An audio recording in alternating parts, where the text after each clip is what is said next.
Hello বন্ধুরা, তো দেখতে পাচ্ছ সামনে একটা গাড়ি আছে। এই গাড়িটা আর আমারটা দুজনে মিলে গেছিলাম লঙ্কা জলের পাশে, ওই ইসমাইল চোক আছে সেখানেতে আলু নামাতে।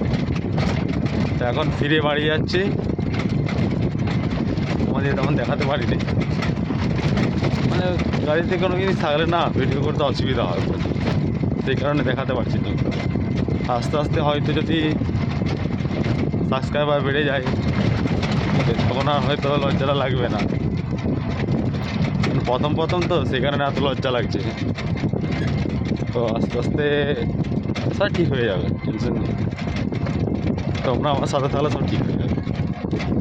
তো যাচ্ছি এখন কতুলপুর, আলুগুলো নামিয়ে দিয়েছি, ফাঁকা রাস্তা যাচ্ছি। চার্জও খুব একটা নেই, বুঝলে, একবারে উড়ে যাচ্ছে, বেশি চার্জ নেই। আর ভাড়া কাটতে পারবো না, বাড়ি যাচ্ছি এবার।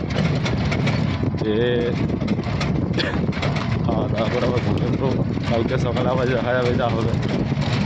আজকে মোটামুটি মার্কেটটা একটু, ভাড়াটা একটু ভালো হয়েছে, কালকের থেকে একটু ভালো হয়েছে। ঠিক আছে, রাখছি, আবার পরে কথা হবে।